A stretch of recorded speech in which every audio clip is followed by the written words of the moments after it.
নমস্কার। কথায় কথায় কথামৃত অনুষ্ঠানের ৩২১তম পর্বে আপনাদের স্বাগত। আপনারা এই অনুষ্ঠান দেখছেন প্রাণারাম বাংলা ইউটিউব চ্যানেলে, যেখানে সপ্তাহে ৬ দিন সোম থেকে শনিবার সম্প্রচারিত হয় কথায় কথায় কথামৃত, আর কোষ্ঠীপাথর প্রাণারাম ইউটিউব চ্যানেলে রবিবার থাকে শ্রী শ্রী মায়ের কথা। সবগুলি অনুষ্ঠানই শুরুর সময় রাত্রি ৯টা।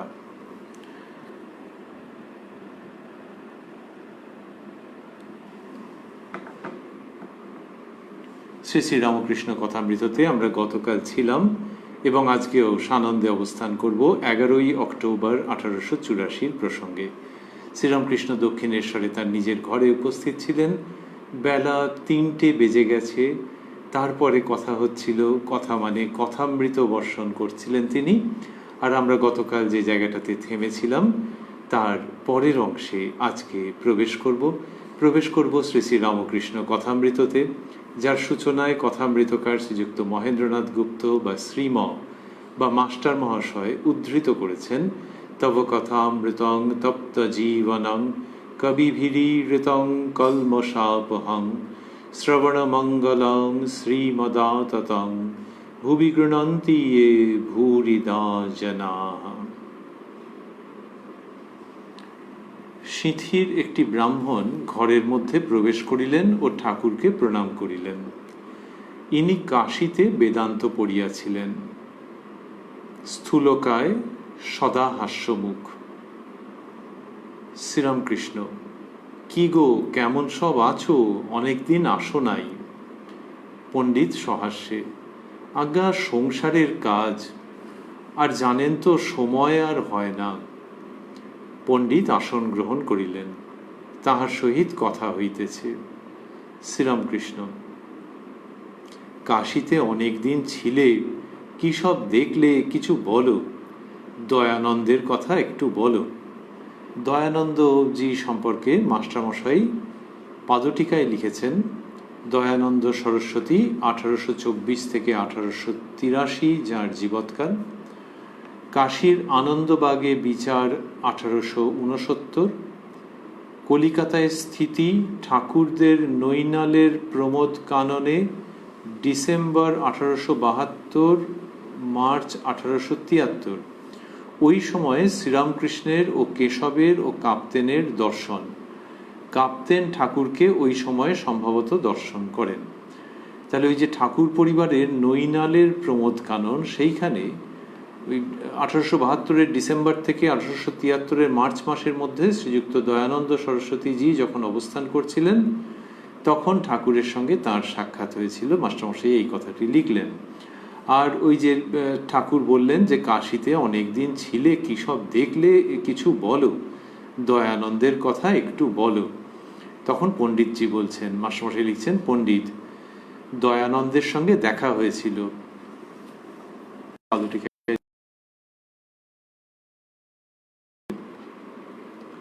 তা যেন চাতকের মতন কেশবের জন্য ব্যস্ত হতে লাগলো। খুব পণ্ডিত। বাঙ্গালা ভাষাকে বলতো গৌরাণ্ড ভাষা। দেবতা মানত, কেশব মানত না। তা বলতো, ঈশ্বর এত জিনিস করেছেন আর দেবতা করতে পারেন না, নিরাকারবাদী।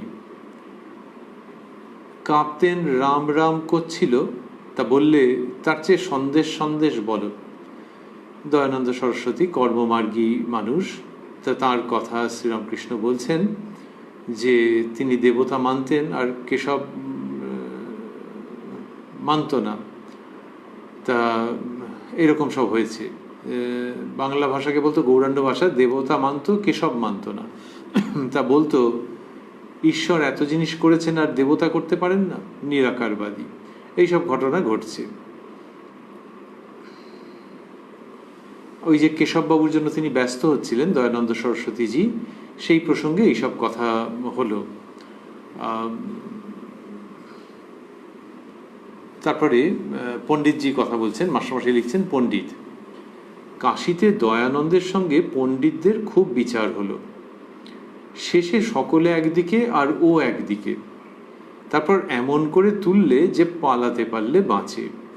সকলে একসঙ্গে উচ্চ ঈশ্বরে বলতে লাগলো, দয়ানন্দেন যদুক্তং তদ্ধেয়ম। একটু বক্রোক্তি করে বলা আর কি। তাতে দয়ানন্দজি সেখান থেকে প্রস্থান করলেন, যে পণ্ডিতরা যখন বিচার করছেন, যখন শাস্ত্রীয় প্রসঙ্গ করছেন, তখন তিনি একদিকে চলে গেলেন, অর্থাৎ তাঁর আর সপক্ষে প্রায় কিছুই বলার রইল না। এইরকম অবস্থা হওয়াতে দয়ানন্দজির প্রস্থান। পণ্ডিতজি আরও বলছেন, আবার কর্নেল অলকটকেও দেখেছিলাম, ওরা বলে সব মহাত্মা আছে, আর চন্দ্রলোক, সূর্যলোক, নক্ষত্রলোক এইসব আছে। সূক্ষ্ম শরীর সেই সব জায়গায় যায়, এইসব অনেক কথা। আচ্ছা মহাশয়, আপনার থিওসফি কিরকম বোধ হয়? শ্রীরামকৃষ্ণ, ভক্তি একমাত্র সার, ঈশ্বরে ভক্তি। ভক্তি একমাত্র সার, কথাগুলি মাস্টারমশাই স্থূলাক্ষরে দিয়েছেন। ভক্তি একমাত্র সার, ঈশ্বরে ভক্তি। ওই যে থিওসফিস্টদের কথা মাস্টারমশাই, ওই পণ্ডিতজি বললেন, এবং তারা সব সূক্ষ্ম শরীরের প্রসঙ্গ বলেন, এবং চন্দ্রলোক, সূর্যলোক, নক্ষত্রলোক এইসবের কথা বলেন। শ্রীরামকৃষ্ণ উত্তরে বলছেন, পণ্ডিতজির ওই প্রশ্নের উত্তরে, যে থিওসফিকে তার কীরকম বোধ হয়, তার উত্তরে শ্রীরামকৃষ্ণ বলছেন, ভক্তি একমাত্র সার, ঈশ্বরে ভক্তি।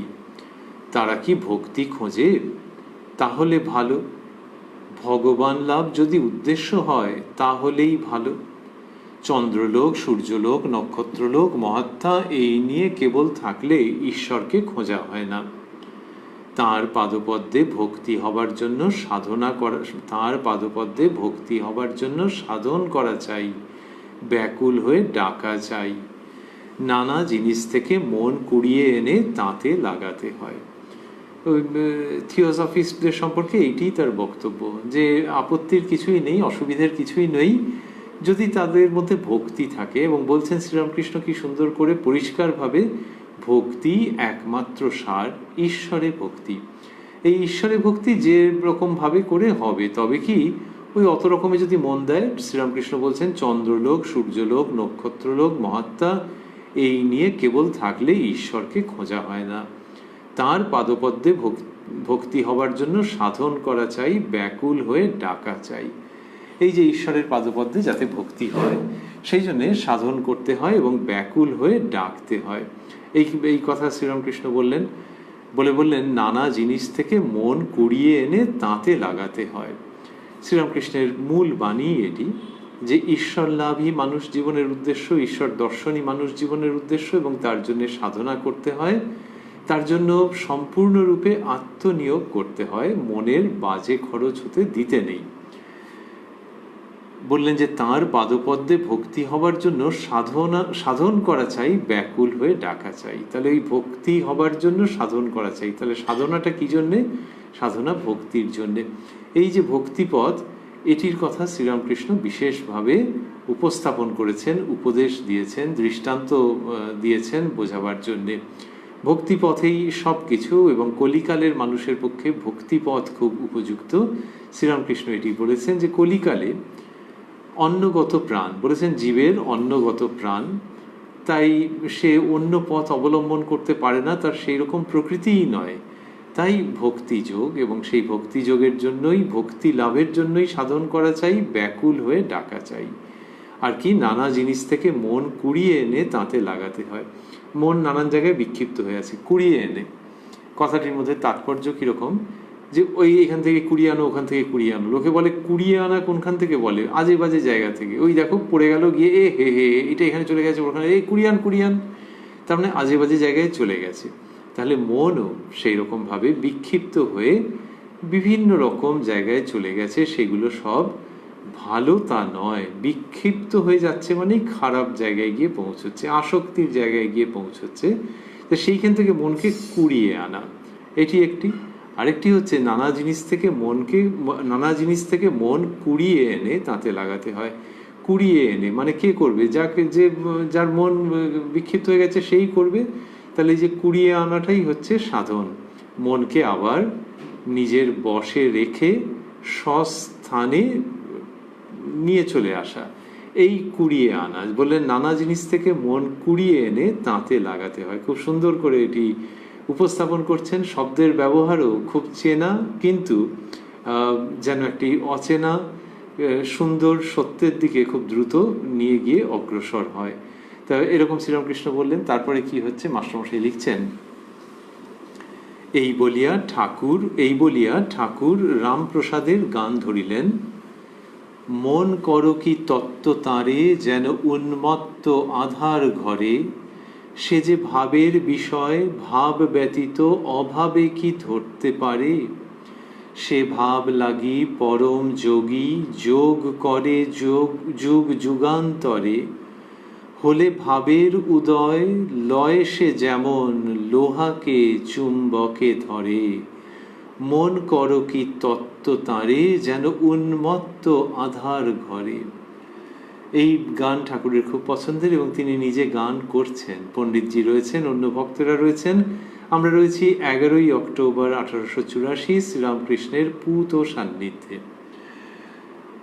ওই যে গানের মধ্যে রয়েছে মন করো কি তত্ত্ব তাঁরে, অর্থাৎ তত্ত্বের দ্বারা তাকে কি ধরতে পারবে। তাই এই যে এই দিনকে প্রসঙ্গ এসেছে থিওসফি এবং দর্শনের তত্ত্ব, সেইখানে শ্রীরামকৃষ্ণের এই গানটি মনে পড়ছে। সেই গানটি তিনি মন দিয়ে গাইছেন, সেই গানের দ্বারা নিজের যে বাণী তাকে স্পষ্টতর রূপে ব্যক্ত করছেন।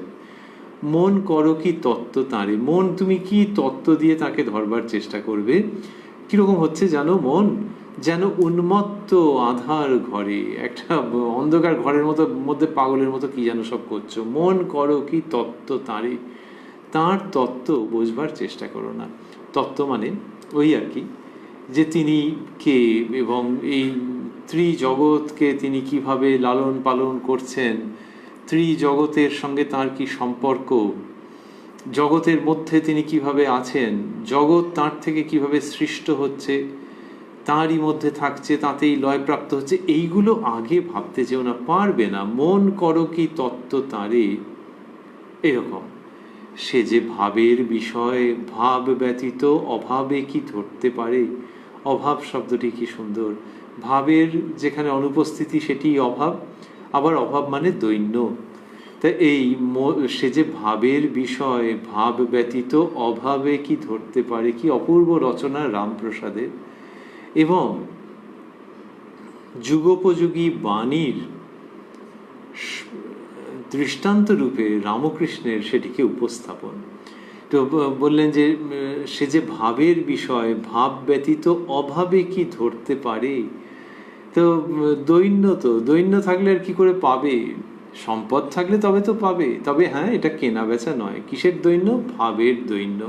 তাহলে কি হবে? ভাব ব্যতীত অভাবে কি ধরতে পারে, সে যে ভাবের বিষয়।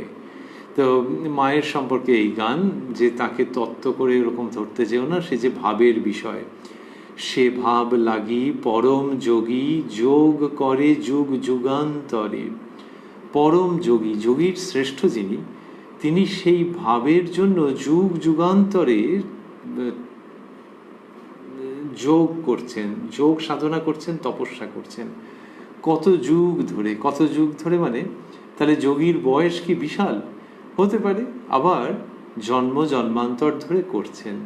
তাহলে একটি জন্ম, তার পরের জন্মে একরকমভাবে শুরু হয়েছে শৈশব অবস্থা, তারপরে আস্তে আস্তে তিনি যোগের দিকেই চলে গেছেন।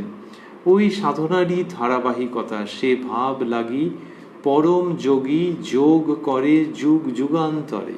এইবার যুগ যুগান্তর যে যোগী সাধন করছেন, যোগ করে মানে যোগ সাধনা করছেন, তিনি কে? তিনি শ্রেষ্ঠ যোগী।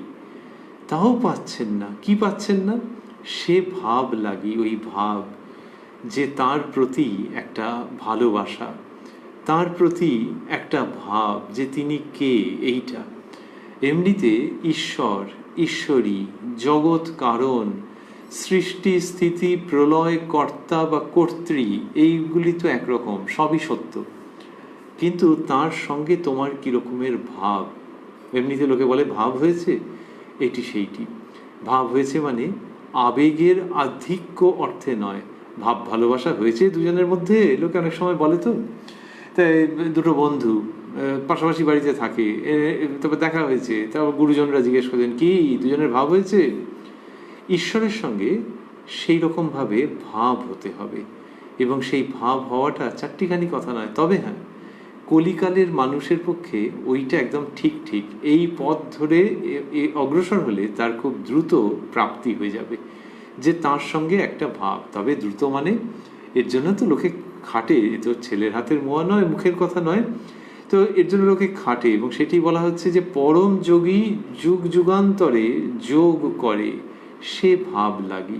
তাহলে একজন যোগী যদি ভাবা যায় তাকে, যে তিনি হিমালয়ে বা অন্যত্র কোথাও সঙ্গোপনে তপস্যা করছেন, চুলের জটা নেমে গেছে, দাড়ি আছে, শরীরের কিছুমাত্র যত্ন করতে উদ্যমী নন, বেশ কঠোরই, একবেলা খান হয়তো, লোকে দেখলে বলবে বুড়িয়া বাপরে বাপ, এ কি কঠোর সাধু।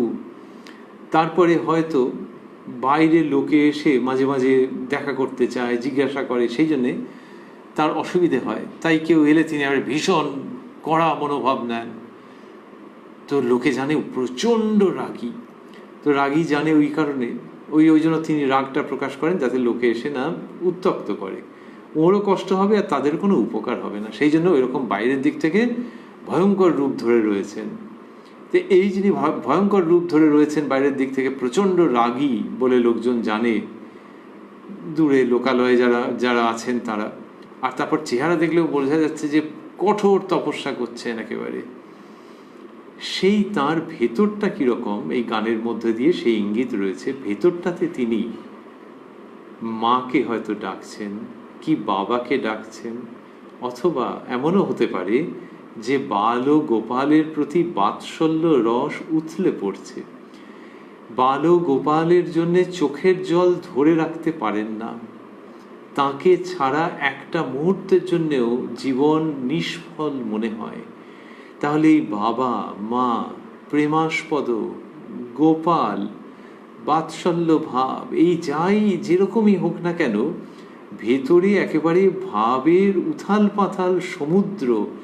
কি মধুর, কি মনোরম, কি কমনীয়, কি আবেগপূর্ণ, কিন্তু বাইরের থেকে দেখলে তার একেবারে বিপরীত।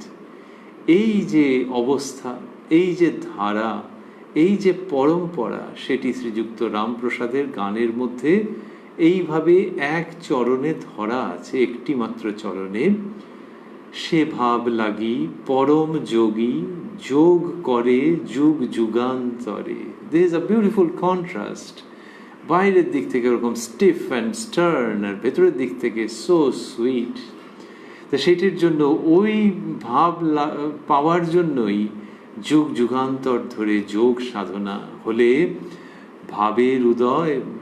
ভাবের উদয় লয় সে যেমন লোহাকে চুম্বকে ধরে। ঈশ্বর তখন ভক্তকে গ্রহণ করেন, অধিগ্রহণ করেন। ভক্ত ঈশ্বরের অধীনে চলে আসে। কিরকম জানো, যেমন লোহাকে চুম্বকে ধরে সাঁ করে আটকে গেল, সেই রকম ভাবে যে লোহা পালাবে কোথায়, শক্তিশালী চুম্বক যেরকম লোহাকে ধরে, লোহা পালালেও পালাতে পারে, কিন্তু ভক্ত পালায় না। কিন্তু ঘটনাটা হচ্ছে যে ভক্ত ওই ভাবের জন্যে যুগ যুগান্তর ধরে যোগ সাধনা করছে। যখন তার ভেতরে সেই ভাবের উদয় হয়, তখন সাঁ করে গিয়ে সে ইষ্টে চিরতরে লীন হয়ে যায়। ঠিক যেমন লোহা গিয়ে চুম্বকের সঙ্গে চিরতরে যুক্ত হয়ে যায়। এই যোগ তখনই সফল হয় যখন ভেতরে ভাবের উদয় হয়। ভারী চমৎকার। এটি রামপ্রসাদ সেন মহাশয় গেয়েছেন, ঠাকুর সেটি গান করছেন পণ্ডিতজির সামনে। তার গানের গলা অপূর্ব ছিল। মাস্টারমশাই একাধিক ক্ষেত্রে লিখেছেন দেবদুর্লভ কণ্ঠ, গন্ধর্ব বিনিন্দিত কণ্ঠ। তো সেইখানে শ্রীরামকৃষ্ণ সেইভাবে করে গান গাইছেন, আর ওইটা বললেন, সে ভাব লাগি পরম যোগী যোগ করে যুগ যুগান্তরে, হলে ভাবের উদয় লয় সে যেমন লোহাকে চুম্বকে ধরে। আর শাস্ত্র বলো, দর্শন বলো, বেদান্ত বলো, কিছুতেই তিনি নাই। শ্রীরামকৃষ্ণ বলছেন তার জন্য প্রাণ ব্যাকুল না হলে কিছু হবে না।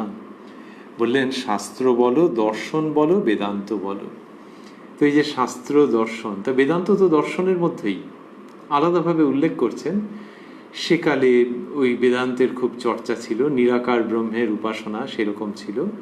আরেকটি হচ্ছে যে Vedanta as a way of life, সেটা তো আবার দর্শনের সঙ্গে আরও কিছু। তাই বলছেন যে আর শাস্ত্র বলো, দর্শন বলো, বেদান্ত বলো, কিছুতেই তিনি নাই। তার জন্য প্রাণ ব্যাকুল না হলে কিছু হবে না। তাহলে কিছুতেই তিনি নাই মানে এগুলির মধ্যে তো সেই ঈশ্বরের কথা, পরম তত্ত্বেরই কথা। কিন্তু শ্রীরামকৃষ্ণ বলছেন যে ওইগুলি অধ্যয়ন করলেই যে তাকে পাওয়া যাবে এরকম কোনো মানে নেই, এক। দুই হচ্ছে ওখানেও যেগুলি রয়েছে সেগুলি কি লক্ষণ, আভাসে ইঙ্গিতে বলা আছে। এটি অন্যত্রও বলেছেন যে আভাসে ইঙ্গিতে সব কথা বলা আছে। ভগবানের সম্পর্কে বলো, পরমার্থ সম্পর্কে বলো, যেভাবেই তুমি বলতে চাও, পরম তত্ত্ব সম্পর্কে আভাসে ইঙ্গিতে বলা আছে। সেই জন্যে ওটি অধ্যয়ন করা মানেই তাকে পেয়ে গেলে এরকম নয়, তার জন্য সাধন করতে হয়। ওই যে যোগ করে যুগ যুগ যুগান্তরে। শাস্ত্রের মধ্যে লক্ষণ যে আছে, লক্ষণের দু রকম আছে। একটিকে বলা হয় স্বরূপ লক্ষণা, আরেকটিকে বলা হয় তটস্থ লক্ষণা। তো এই যে স্বরূপ লক্ষণ, তার মানে যেটি হচ্ছে একেবারে তাঁর বর্ণনা। আরেকটা হচ্ছে তটস্থ লক্ষণ, মানে নদীর তটে ওই গ্রাম, তা এরকমভাবে যখন বলা হচ্ছে তখন গ্রামটা ঠিক বলা হলো না, এই গঙ্গার পূব দিকে, বুঝলে, গঙ্গার পূব দিকে তুমি এইটা ছাড়ালে তারপরেই ওইটা, এই যে তট ধরে ধরে বোঝানো হচ্ছে, এক্স্যাক্ট বোঝানো হচ্ছে না। তার মানে হ্যাঁ, এটা অনুসরণ করে গেলে পেয়ে যাবে। আরেকটি হচ্ছে স্বরূপ লক্ষণ। তাহলে স্বরূপ লক্ষণ, তটস্থ লক্ষণ। কিন্তু শ্রীরামকৃষ্ণ সবগুলোকে মিলিয়েই বলছেন যে ওইটে নয়, ওর মধ্যে তিনি নেই। বললেন কিছুতেই তিনি নাই। শাস্ত্র বলো, দর্শন বলো, বেদান্ত বলো, কিছুতেই তিনি নাই। ওইটা ওই রকমই আর কি, যে দুটোর মধ্যে এত তফাৎ, এত তফাৎ। কেউ যদি এটা পড়ে ভাবে তাহলে তো হলো না। যেমন বেড়াতে যাওয়ার যেসব গাইড আছে, ভ্রমণের গাইড, তো গাইড বই, এখন তো লোকে ভিডিও দেখে, ফেসবুকে কি ইউটিউবে ভিডিও দেখলো কোনো একটা জায়গায় যাওয়ার আগে, কিন্তু তার আগে যেটা চলতো, এখনও চলে প্রচুর গাইড বই।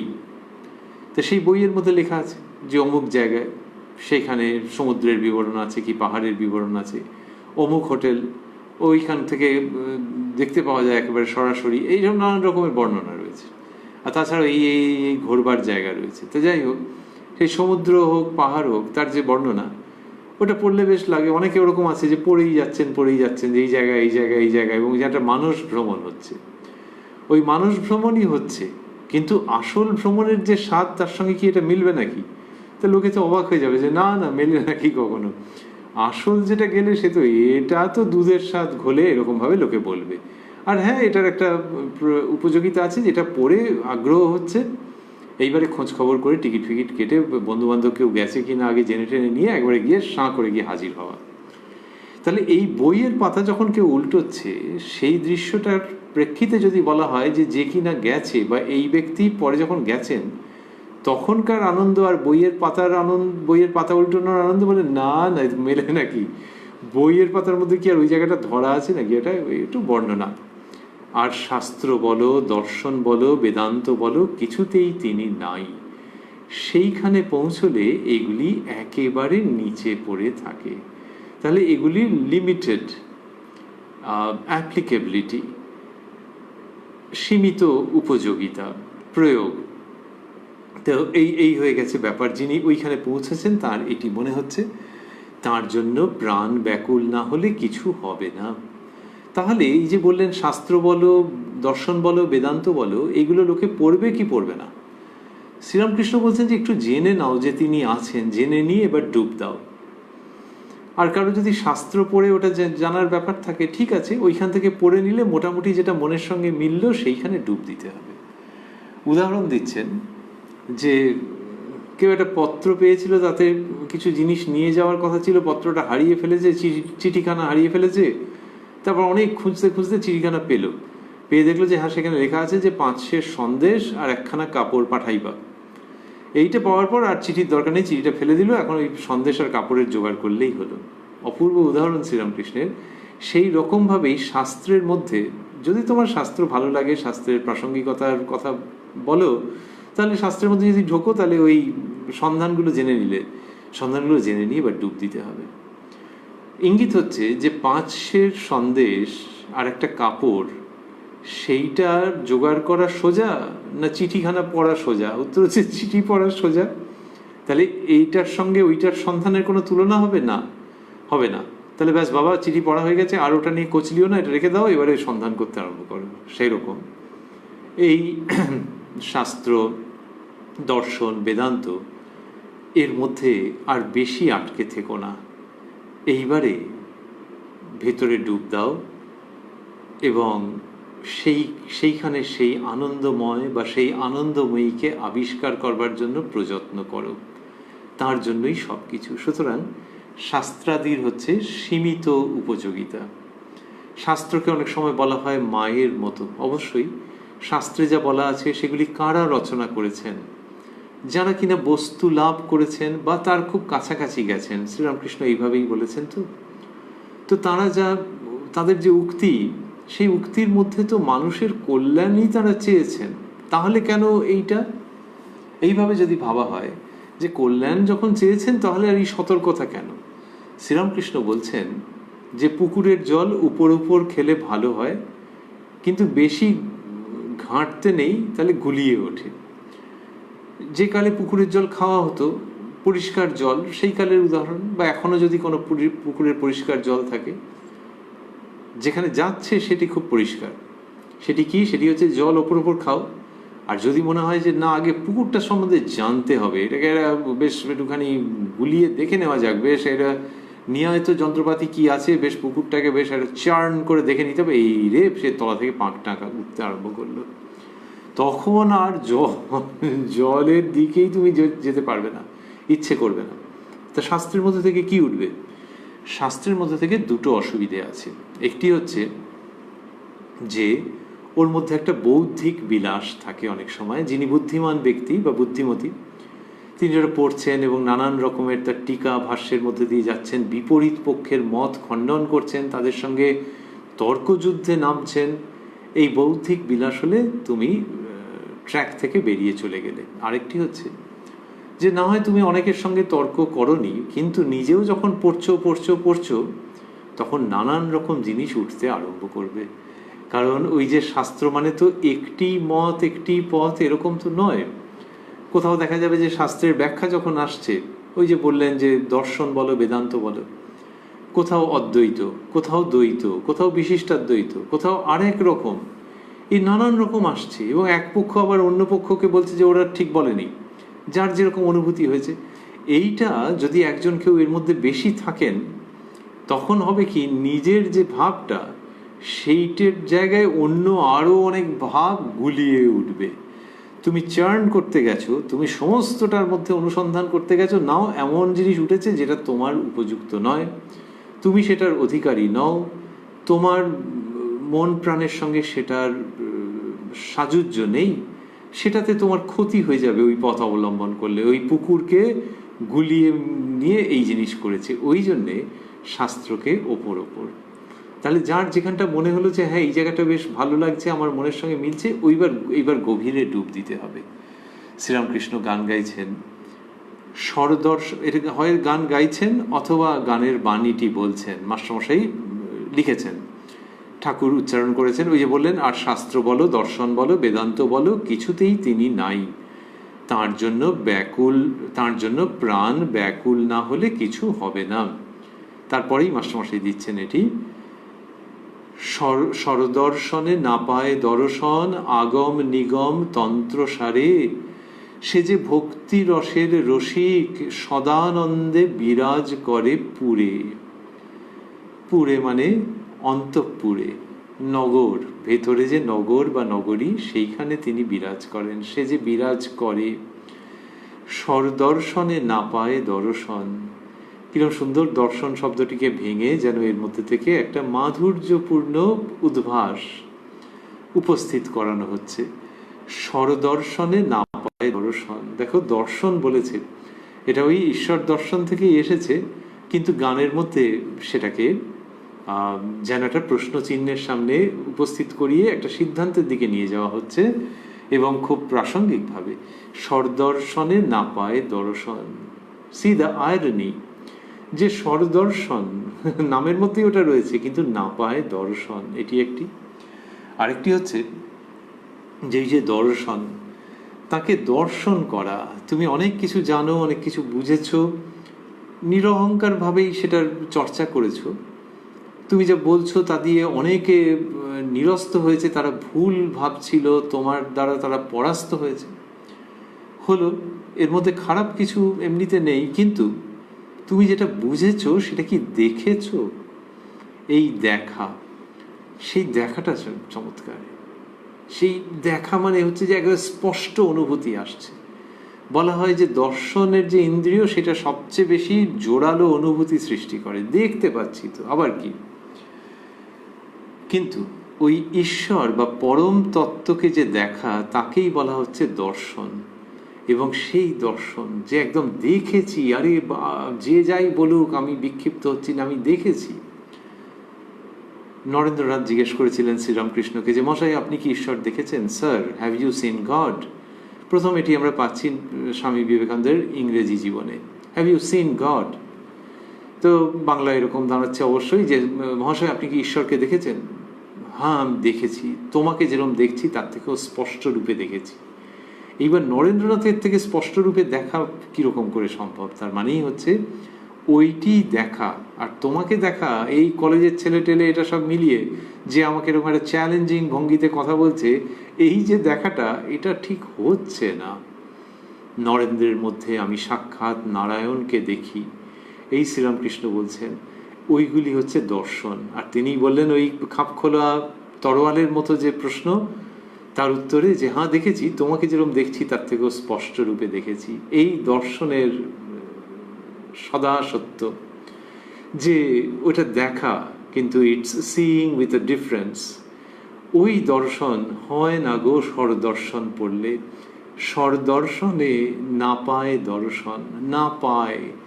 না পায় মানে চেষ্টা করেছিল, হাঁচর পাঁচর করেছিল, খুব ব্যস্ত হয়েছিল, ব্যগ্র হয়েছিল, কিন্তু পেল না, পাচ্ছে না। স্বরদর্শনে না পায় দর্শন। ওই দর্শন যখন বাইরের জগতের দেখা ম্লান হয়ে যায়, গৌণ হয়ে যায়, সেটা হয় না যেন ওই স্বরদর্শন পড়ে। স্বরদর্শনে না পায় দর্শন, আগম নিগম তন্ত্রসারে, অর্থাৎ শাস্ত্রাদির মাধ্যমে। সে যে ভক্তি রসের রসিক, সদানন্দে বিরাজ করে পুরে। তার কথা বলা হচ্ছে, তিনি ভক্তি রসের রসিক, আর সদানন্দে তিনি থাকেন কোথায়? বিরাজ করে পুরে, অন্তঃপুরে।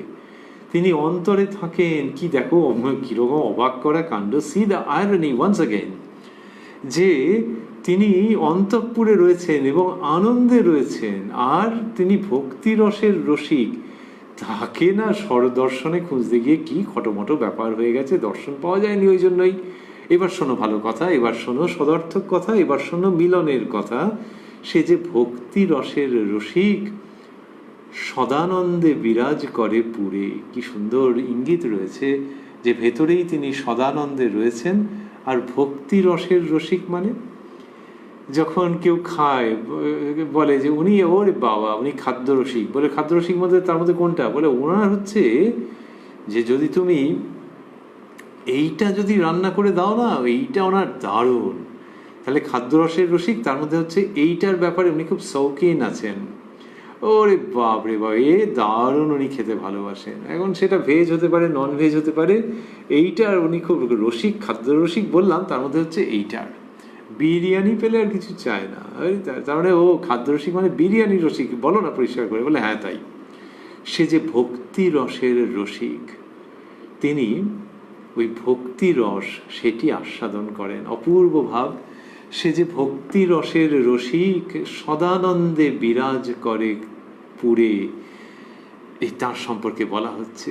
এইটা শ্রীরামকৃষ্ণ নিয়ে আসছেন, নিয়ে এসে বলছেন খুব ব্যাকুল হতে হয়। একটা গান শোনো, রাধার দেখা কি পায় সকলে। স্থূলাক্ষরে দেওয়া আছে, মাস্টারমশাই এই একটি চরণ দিয়েছেন। রাধার দেখা কি পায় সকলে, এটি বলছেন। শ্রীরামকৃষ্ণ অন্যত্র শিখিয়েছেন ভক্তদের যে কৃষ্ণের প্রতি রাধার প্রেমটুকু লও, টানটুকু লও। এই প্রেম এবং যে টান, তোমার ইষ্ট যিনিই হন না কেন, ইষ্ট দেবী দেবতা যিনিই হন না কেন, কৃষ্ণের প্রতি রাধার যে টান সেটুকু লও। যেমন তোদের শ্যাম কথার কথা, আমার শ্যাম অন্তরের ব্যথা। তাহলে যে তোদের শ্যাম, তোরাও শ্যামের কথা বলিস, আমার তাতে কোনো আপত্তি নেই, কোনো বিরোধিতা নেই, কোনো অপ্রাপ্তি নেই, কোনো কষ্ট নেই। তবে হ্যাঁ, কষ্ট আছে। তোরা কি বলিস রে, বড্ড হালকা। তোদের শ্যাম, গোপীদের বলছেন, তোদের শ্যাম কথার কথা, আমার শ্যাম অন্তরের ব্যথা। শ্রীরামকৃষ্ণ শেখাচ্ছেন যে এই টান নিজের ইষ্ট দেবতা বা ইষ্ট দেবীর প্রতি যাতে হয়, তার জন্যই বেঁচে থাকা, তার জন্যই ধর্মকর্ম। বলছেন সাধনের খুব দরকার, ফস করে কি আর ঈশ্বর দর্শন হয়? সাধনের দরকার। বললেন যে ওইটার জন্য সাধন করতে হবে। তাহলে প্রসঙ্গটি এইখানেই আবর্তিত হচ্ছে যে তুমি ঈশ্বর লাভের জন্য চেষ্টা করো এবং তার প্রতি ভক্তি লাভের জন্য চেষ্টা করো। ভক্তি লাভই আসল, ভক্তি লাভই প্রধান, এবং তার জন্যে তোমাকে প্রযত্ন করতে হবে, সাধন করতে হবে। দৃষ্টান্ত দিচ্ছেন, উদাহরণ দিচ্ছেন। একজন জিজ্ঞাসা করলে, কই ঈশ্বরকে দেখতে পাই না কেন? তা মনে উঠল, বললুম বড় মাছ ধরবে তার আয়োজন করো, বলে প্রসঙ্গটি চলছে, দৃষ্টান্তটি। তা বলছেন একজন জিজ্ঞাসা করলে, মানে কেউ ঠাকুরকে জিজ্ঞাসা করেছেন, কি জিজ্ঞাসা করেছেন? কই ঈশ্বরকে দেখতে পাই না কেন? তা মনে উঠল, বললুম বড় মাছ ধরবে তার আয়োজন করো। এই যে মনে উঠল বললুম, এটি খুব লক্ষণীয়। বললুম বললেই তো হতো, তা মনের মধ্যে উঠলো, তার মানে মনের মধ্যে তখন এটা মনে হলো যে এইটা বলি, যে বড় মাছ ধরবে তার আয়োজন করো। এরকমভাবে বলা কেন? শ্রীরামকৃষ্ণের সমস্তটাই এইরকম, যে মনের মধ্যে যেটা উঠছে সেটা বলছি। কে কোথা থেকে উঠছে? কে ওঠাচ্ছেন? মা ভবতারিণী ওঠাচ্ছেন। ঠাকুর বিভিন্ন সময় বলছেন, নানা রকমভাবে বলছেন যে মা যেমন চালান তেমনি চলি, যেমন বলান তেমনি বলি, যেমন করান তেমনি করি, তিনি যন্ত্রী আমি যন্ত্র, আমি ঘর তিনি ঘরণী। এই যে মা বলাচ্ছেন, এটি যেমন তিনি বিভিন্ন সময় বলছেন, বলতে পছন্দ করছেন, ঘুরে ফিরে বলছেন, তেমনি এখানেও যেন স্বতঃস্ফূর্তভাবে এই কথাটি উঠল, যে তা মনে উঠল বললুম। তা মনে উঠল, অল অফ এ সাডেন। আমরা অনেক সময় ভাবি, আমরা যখন বলি যে এটা আমি বলছি, এখন আমি বলছি বলে যে জিনিস মানুষের শিক্ষা দেয়, সেও তো কোনো না কোনো জায়গা থেকে পেয়েছে, কিন্তু বলবার সময় সেটা মনে থাকে না। যে আমি বলছি শোনো অঙ্কটা এইভাবে করবে, করলে খুব সহজ হয়ে যাবে, এই আমি বলছিতে তার অধিকার কতটা? আচ্ছা, যদি নিজেই ওই পদ্ধতি তিনি আবিষ্কার করে থাকেন, তাহলেও বুঝতে হবে যে সেইটা আবিষ্কার করবার জন্য ওনার যে বুদ্ধিটা কাজে লাগিয়েছেন, এই বুদ্ধিটা কি পুরো ওনার জোগাড় টোগাড় করে আনা কোনো জায়গা থেকে? সেই জন্যে আমি বলছি এটা একটু কীরকম যেন আছে, একটু ধোঁয়াশা ধোঁয়াশা আছে। শ্রীরামকৃষ্ণের আমি বলছিটা সবটাই হচ্ছে মা আমার মধ্য দিয়ে বলছে, বলছেন বা বলছে, এই ঠাকুরের মধুর ভাব। সেই তিনি যখন বলেন তখন এই রকম শিশুসুলভ, ভিন্ন উদ্দেশ্যহীন, বড় মধুর ভাব উত্থিত হয়।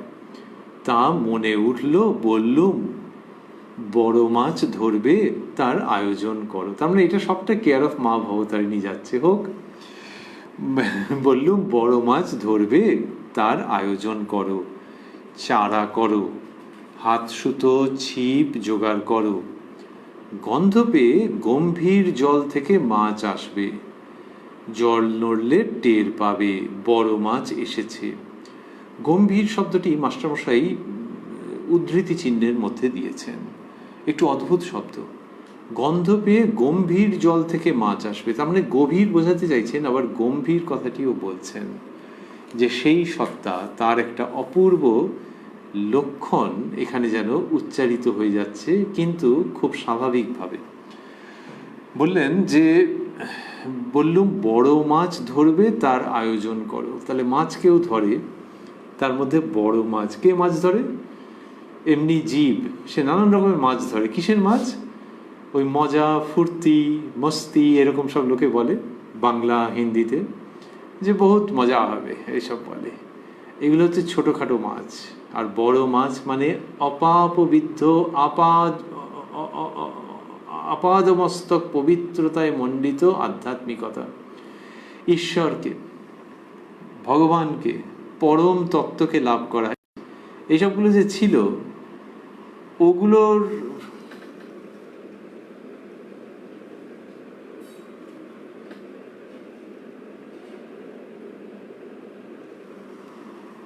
ওই যেগুলো ছিল মজা, ফুর্তি ইত্যাদি যা ছিল, ওগুলোর মধ্যে দিয়ে তুমি ঠিক পাওনি, জীবনের উদ্দেশ্যটা ঠিক সিদ্ধ হয়নি। ওই জন্যই তো ধর্মপথে আসা, আধ্যাত্মিকতার পথে আসা, বড় মাছ ধরতে ইচ্ছে হওয়া ভারী চমৎকার, ভালো তো। এবার বড় মাছ ধরতে গেলে কি করতে হবে সেগুলো ভাবো। বড় মাছ ধরবে তার আয়োজন করো, চারা করো। একবারে মাছ ধরার প্রসঙ্গ, চারা করো, হাত সুতো, ছিপ জোগাড় করো। গন্ধ পেয়ে গম্ভীর জল থেকে মাছ আসবে। কিরকম একটা চমৎকার দৃশ্য তিনি তুলে ধরছেন, রূপকল্প, যে মাছ আসছে। যারা মাছ ধরেছেন, মাছ ধরা দেখেছেন, তারাই জানেন যে যিনি মাছ ধরছেন তিনি তখন সচকিত হয়ে যান। বা কেউ যদি আশেপাশে কথা বলে, তিনি ঠোঁটে হাত দিয়ে দেখান, চুপ চুপ চুপ চুপ, এরকম করতে থাকেন। তাহলে মাছ আসছে, মাছ আসছে। ভেতরে সেই ভাবটি তৈরি হয় যে তিনি আগমন করছেন। ভারী গভীর এবং অসামান্য দৃষ্টান্ত এবং বাচন ভঙ্গি, তার সঙ্গে মানানসই বাচন ভঙ্গি ওই দৃষ্টান্তের সঙ্গে। গন্ধ পেয়ে গম্ভীর জল থেকে মাছ আসবে। জল নড়লে টের পাবে বড় মাছ এসেছে। বড় মাছ যখন আসে তখন জলের উপরে ছোট্ট ছোট হালকা হালকা রিপলস হতে আরম্ভ করে, যে বড় মাছ আসছে।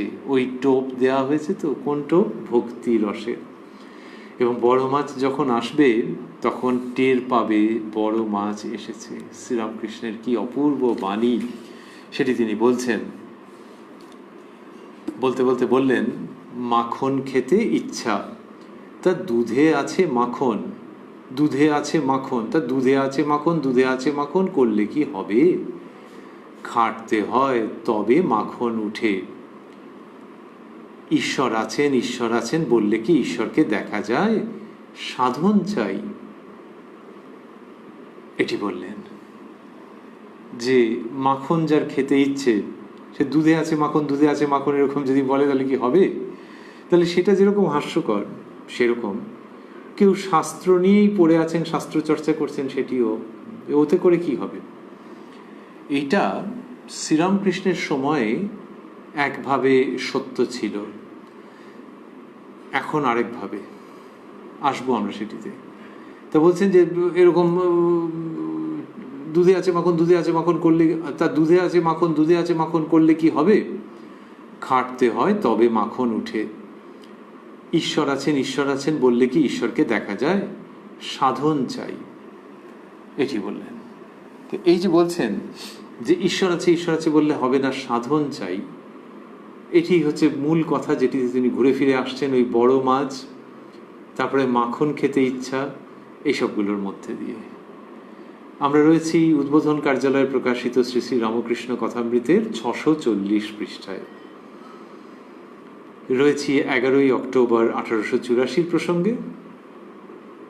শ্রীরামকৃষ্ণের কৃপা সাপেক্ষে এই অনুষ্ঠানে আবারও আমরা মিলিত হব পারস্পরিক আগামীকাল এই কথায় কথায় কথামৃত অনুষ্ঠানে, প্রাণারাম বাংলা ইউটিউব চ্যানেলে, যেখানে সপ্তাহে 6 দিন সোম থেকে শনিবার সম্প্রচারিত হয় এই অনুষ্ঠানটি। আর কোষ্ঠীপাথর প্রাণারাম ইউটিউব চ্যানেলে প্রত্যেক রবিবার থাকে শ্রী শ্রী মায়ের কথা। সবগুলি অনুষ্ঠানই শুরুর সময় রাত্রি 9টা। আমরা ভাবছিলাম যে এই যে শ্রীরামকৃষ্ণ বলছেন ঈশ্বর আছেন বললে কি ঈশ্বরকে দেখা যায়? সাধন চাই। তাহলে এটা সেই সময়কার কথা যখন মানুষ অনেক বৌদ্ধিক চর্চা করছে, ইন্টেলেকচুয়াল এক্সারসাইজ, যে ঈশ্বরকে নিয়ে নানান রকমের চর্চা, ব্রহ্ম, ঈশ্বর, সাকার, নিরাকার, সাকার, এসব নিয়ে। তো সেটা করলে কি করে হবে? আর এখানে পণ্ডিতজির সঙ্গে তিনি কথা বলছেন, একালে ধর্ম নিয়ে অত বিচার যদি নাও থাকে, সাধারণ মানুষ অত রকমের বিচারের সম্মুখীন হন না, যে অত রকমের বিচার করছে তার মধ্যে তিনি গিয়ে পড়েছেন, এটা হন না। কিন্তু এখনকার দিনে আরেকটি ব্যাপার আছে যেখানে শ্রীরামকৃষ্ণের কথা খুব প্রাসঙ্গিক, হয়তো একটু বেশি প্রাসঙ্গিক। সেটি কি? সেটি হচ্ছে মানুষের কাছে নানান রকমের ইনপুট আসছে, তো যে সে বই পড়তে পারে, সে সোশ্যাল মিডিয়াতে দেখতে পায়, সে ফেসবুকে দেখে, হয়তো ইউটিউবে দেখে, আরও নানান রকম প্ল্যাটফর্মে দেখতে পায় কি বিভিন্ন ধর্মের প্রসঙ্গ। এখন সেইখানে কেউ এই ধর্মের কথা বলছেন, কেউ ওই ধর্মের কথা বলছেন। যদি কেউ একটি ধর্মের অনুরাগী হন, সেই ধর্মেরও কত রকম, কেউ কিছু শারীরিক প্রক্রিয়া শেখাচ্ছেন, প্রাণায়াম ইত্যাদি, কেউ জ্ঞানের কথা বলছেন, কেউ ভক্তির কথা বলছেন, কেউ অন্য কোনো যোগের কথা বলছেন, কেউ আর একটা কিছু লাইফস্টাইলের কথা নানান রকমভাবে বলছেন। এইটা শুনে মানুষের মনে হচ্ছে যে হ্যাঁ, বাহ, বেশ, বাহ বাহ বাহ, একটা লাইক দিয়ে দাও, কিছু কমেন্ট করো, এগুলো ভালো। কিন্তু এর মধ্যে দিয়ে যে সময়টা চলে যাচ্ছে তার একটা বড় অংশ বোধহয় ব্যয় করা দরকার ছিল, আছে ব্যক্তিগত সাধন জীবনে। যে আচ্ছা, শুনে কোনটা তোমার সবচেয়ে ভালো লাগছে? আচ্ছা, ওখানে যা শুনেছো তা দিয়েই কি সব পেয়ে গেছো? তো লোকে বলবে না, তা কেন পাবো? তাহলে আরও যে 5টা জায়গায় শুনলে সেটা সময়ের অপচয় হলো না? আরও যে 5 রকমের ভাবের কথা শুনলে তাতে তোমার এই যে প্রধান ভাব তুমি নিজেই বললে, সেই জায়গাটা একটু গৌণ হয়ে যাওয়ার উপক্রম করলো না? সেই জায়গাটা একটু কমতি পড়ে যাচ্ছে না? নানান রকমের ভাব, তুমি তো একটাই মাথা, লোকে বলে একটাই মাথা, তো একটা বুদ্ধিবৃত্তি, বোধ শক্তি একটা মানুষের তো একরকম আছে, তো সেটা দিয়ে তুমি অত রকম যে করছো, এইটা আধুনিককালে exposure to good things sometimes becomes too much of an exposure, যে অনেক রকম নিয়ে টিয়ে একেবারে জবরজং হয়ে রইল। এবং তাতে করে হলো কি, 8, 9, 10, 11 রকম একদিনে শুনে ফেলে প্রথম বা দ্বিতীয় রকম খুব ভালো হয়েছিল, কিন্তু কি যে ছিল যা আর কিছু মনে পড়লো না। সেইটার বিপদ আছে। বিপদ মানে আমাদের তো আয়ু ক্ষমতা সীমিত, সেইটার পূর্ণ সদ্ব্যবহার হওয়ার আগেই নানান দিকে ছড়িয়ে গেল। ভালো ভালো দিকেই ছড়ালো, কিন্তু যেটা ছড়িয়ে গেল সেখান থেকে আর নতুন করে কিছু নিয়ে আসা গেল না। দিনের শেষে চোখ টোক ক্লান্ত হয়ে সে আর টেনে ঘুমিয়ে পড়লো, যা। কিন্তু ভালো মানুষ সে অন্য হিজিবিজি জিনিসের মধ্যে যায় না, সেই দিকে সময় নষ্ট করে না। কিন্তু এই ভালো দিকে থাকতে গিয়ে ভালো রে ভালো কি যে একটা হয়ে গেল। তো শ্রীরামকৃষ্ণ সেইখানে যখন বলছেন যে দুধে আছে মাখন করলে কি হবে, সেই রকমই যেটাতে একজন এক্সপোজড হচ্ছেন, বা বা বা বেশ ভালো বললে প্রাপ্তি হচ্ছে কোথায়? প্রাপ্তির লক্ষণ কি? প্রাপ্তির লক্ষণ হচ্ছে যে একটা বিরহ বোধ তৈরি হয়। যখন সত্যি সত্যি প্রাপ্তি হচ্ছে, কারোর সঙ্গে কারোর যদি রিলেশন হয়, সে যেভাবেই ভাবা যাক না কেন, কোথাও গেছে গিয়ে একটা নতুন বন্ধু হয়েছে, বান্ধবী, যেভাবে লৌকিক ক্ষেত্রে যদি ভাবা যায়, সত্যি সত্যি একটা সম্পর্ক যদি হয়, মায়ের সঙ্গে সন্তানের সম্পর্ক, বন্ধু বান্ধবীর সম্পর্ক, তার একটা বড় লক্ষণ কি? যে সেই ভাবনাটা মনের মধ্যে না থাকলে একটা কোথায় যেন একটা অসুবিধে হয়ে যাচ্ছে, ওই ভাবনাটার থেকে বেরিয়ে গেলে একটা অসুবিধা হচ্ছে। মা যদি সন্তানকে বেশিক্ষণ দেখতে না পান, তখনই তার অসুবিধা হয়ে যাচ্ছে, যে গেল কোথায়, ফোন করছে না কেন। এই অন্য সম্পর্কের মধ্যেও তাই। ঈশ্বরের সম্পর্কে কি মনে হচ্ছে যে আই এম মিসিং ইউ? এইটি একটা বড় লক্ষণ যে হ্যাঁ, তার মানে সম্পর্কের সূচনা হয়েছে। যে আই অ্যাম মিসিং ইউ, এটা যত ঘন ঘন মনে হবে তত বুঝতে হবে সম্পর্ক দৃঢ় হয়েছে। কিন্তু সেটা না হয়ে যদি একজন 5 রকম জিনিসের মধ্যে থাকেন আর সবগুলোই ভাল লাগছে, দিব্যি ভালো, সময়টা কি সুন্দর কেটে গেল, যা কেটে গেল মানে ঘুড়ি কাটার মতো কেটে যে কোথায় চলে গেল কে জানে, সেইখানে শ্রীরামকৃষ্ণ যেটি আনছেন, তো ওই সম্পর্কের মধ্যে মিসিং ইউ ভাব, এবং যখন সত্যি মিস করছেন তখন একটা বেদনা। হাসি মুখ সবসময় তো হতে পারে, কিন্তু ওই সম্পর্কের মধ্যে অপ্রাপ্তিজনিত বেদনা সম্পর্কের সত্যতার অন্যতম নির্ণায়ক। এই বেদনা ঈশ্বরের সম্পর্কে হচ্ছে কি হচ্ছে না, যদি বেদনা না থাকে যে সব ঠিক হয়, তাহলে বুঝতে হবে এখনো আসেনি, সেই ভাবটা আসেনি। শ্রীরামকৃষ্ণ এটা শেখাচ্ছেন, গভীরতা আসেনি, গাঢ়তর হয়নি। তাই ওই নানান জিনিসের মধ্যে আছি আর ভাবছি ঠিক হচ্ছে, এইটা নয়।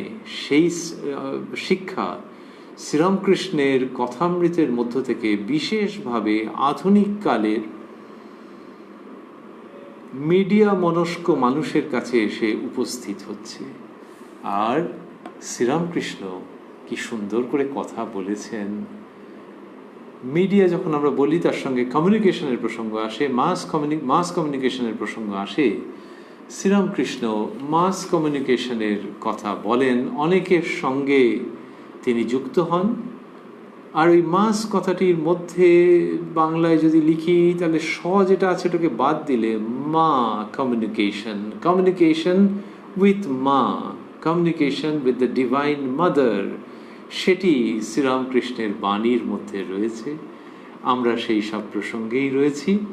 এবং সেখানে যখন তিনি বললেন যে বড় মাছ ধরবে তার আয়োজন করো, তো আবারও মাছ ধরবে, তো ছটাকে বাদ দিলে মাকে যে ধরবে তার আয়োজন করো। তো শ্রীরামকৃষ্ণের বাণীর মধ্যে এই প্রসঙ্গ পাচ্ছি। সেই কিন্তু কি সুন্দর উদাহরণ, যে বড় মাছ আর সে যখন এসে গেছে তখন জল নড়লে টের পাবে। সেরকম মাও যখন হৃদয়ের মধ্যে আসবার লক্ষণ সূচিত হয়, তখন মনের মধ্যেও ঢেউ ওঠে, টের পাওয়া যায় যে মা আসছেন। যার নিজের ইষ্ট, সকলের ক্ষেত্রেই এটি খাটবে, যে ইষ্ট আসছেন মানেই ওই জলের মধ্যে হালকা হালকা ঢেউ উঠছে, রিপলস উঠছে, এবং সাধক বা সাধিকার ভক্তের আনন্দ হচ্ছে যে ওই তিনি আসছেন। এবার আরও বেশি করে অন্তর্জগতে ডুব দেওয়া, যাতে করে তাকে পাই, তার সঙ্গে দেখা হয়, তাকে দর্শন করে সম্পর্কটিকে সম্পূর্ণরূপে আস্বাদন করে মানব জীবন ধন্য করি। এই ইষ্টের আবির্ভাব মনোজগতে তার অপূর্ব সংবাদ কথায় কথায় পরিবেশন করছেন শ্রীরামকৃষ্ণ। সেই কথামৃতের মধ্যেই আমরা অবস্থান করছি।